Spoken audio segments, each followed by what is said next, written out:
Alicia here from My Work Basket, here to talk with you today about some sewing projects and just chat a bit. So first, I'm going to move my cup of coffee because I almost dropped something in it already. So the saga of the blue jacket is done. It is finished. Let me roll my chair back. So the teal jacket, really. There were a few snags, self-induced, unfortunately. I do love the overall result. It is great. It is cute. I love it. It's actually like a bit fancy for my general wear, so I'm not entirely sure how much it'll get worn, but I do really like it. One snag that occurred was in doing the contrast up the sides.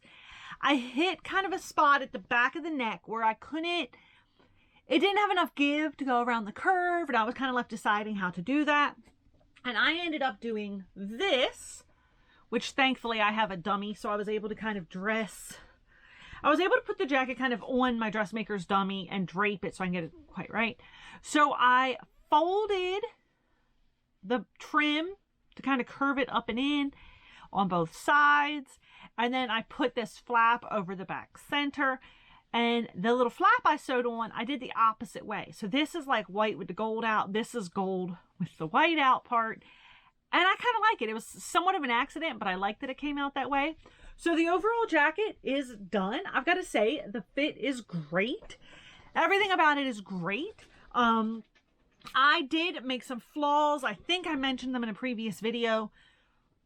So it occurred to me in like the middle of the night one night that I drafted the pattern incorrectly. So two things happened in the overall cut and style and sizing of the jacket. One was I mismeasured. So I gave a tip before about that of like, if you're measuring for your own clothes, make sure you measure multiple times.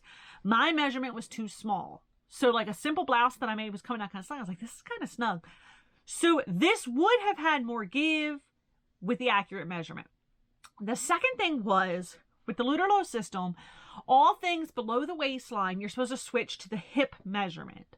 And I have a dramatically different hip measurement than bust measurement. Y'all, I am a pear, like a triangle.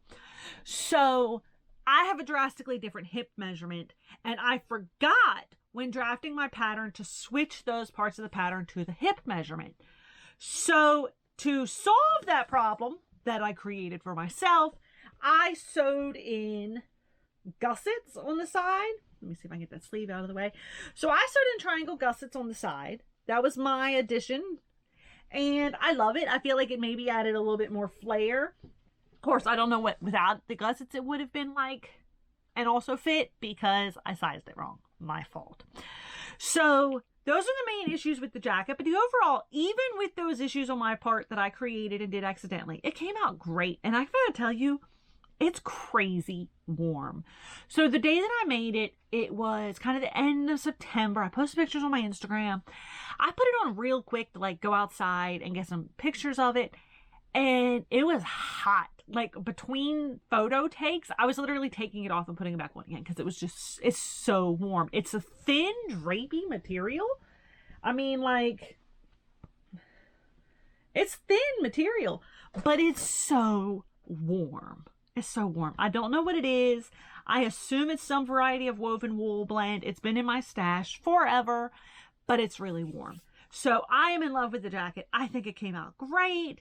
It came out a tad dressy for my personal jeans and t-shirt kind of style. But part of me making my own clothes is also to get me back stepping away from that style a little bit. Honestly, I just dress like that because I'm lazy. It's not entirely like what I love. It's just like you wake up in the morning, there's a shirt, there's the pants, you put it on, you're done. Woo, you're dressed.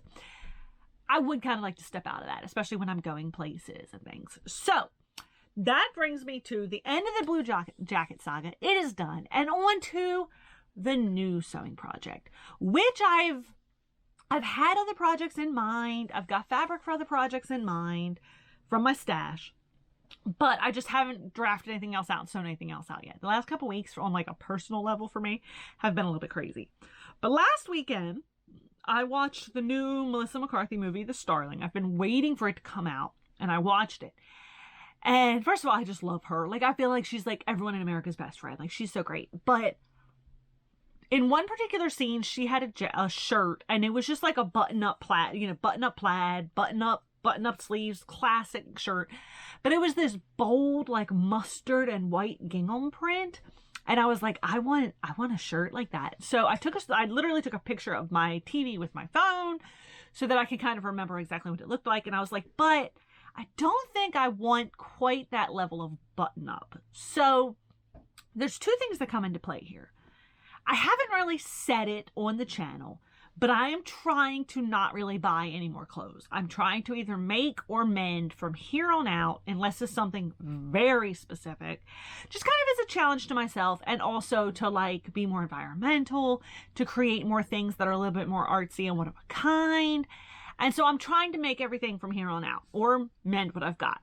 So I'm trying to not buy new stuff. Now, if I were to go online and I searched, yellow and white gingham shirt, yellow button up, I guarantee you I can find a ton like this shirt. However, finding fabric of a similar thing, not so much. Like, I'm having a really hard time finding a good yellow and white fabric. I also decided, since I'm going to make the shirt, that I'm not going to do quite the same level of traditional button up. I'm going to make some design adjustments, essentially a completely different shirt. I'm going to make a completely different shirt. Okay. So I will show you what I'm eyeballing. So I was thinking maybe something like this, but without the ruffle up the sleeve. So hopefully you can kind of see that. I can never tell when I get something in the way of the camera how clear it is or isn't. So the ones I'm showing you right now, all of these choices are from the vintage Luterlo system that I have. Now this one you can't see much from the front. So this has sort of an overshirt that they show in like a lace. And it's just sort of a button up loose. And so I may go for that kind of look.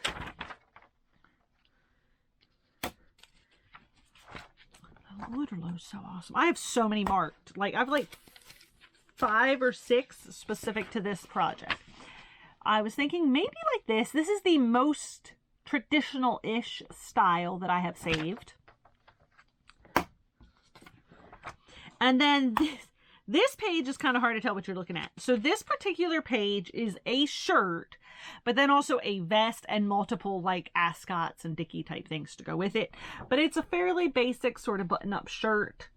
And then it gives you all these options to add other stuff to it. And so I was kind of looking at that. It wouldn't have like that neckline or any of that, because that's an additional piece you can add. So that was one I was looking at. This goes a little bit into the more traditional style button-up. The fabric that I got, and I'm going to show it to you in a second. It's like right here. It's wide. So it's 60 inches wide, but I only got 2 yards. And so I'm going to I'm going to draft it out. I'm going to see. If possible, I'm kind of thinking of making this whole like dress cover up. I feel like that'd be really neat in this bold fabric. If not, I could potentially cut it off more so at tunic length and have still this kind of button up. So that is a possibility.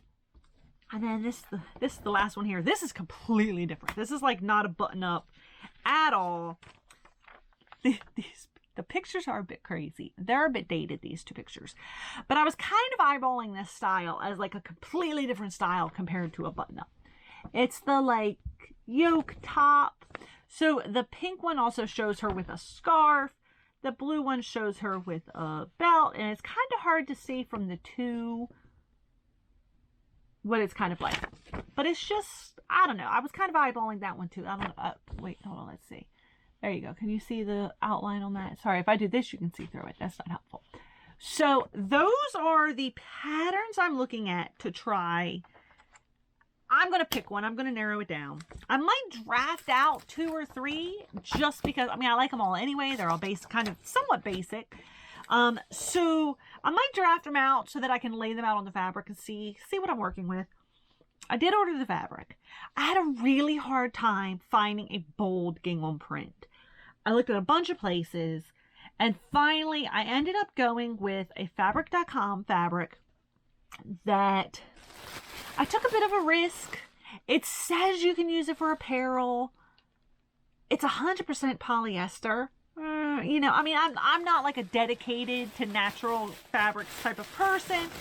The print itself is exactly what I wanted. The bold check, the large pattern, the material of it.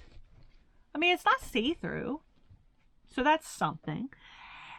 It feels like a tablecloth. It feels like the napkins that you get for like a holiday that everybody hates because they don't work very well. That's what this fabric feels like. So this was the best bold print gingham fabric I could find.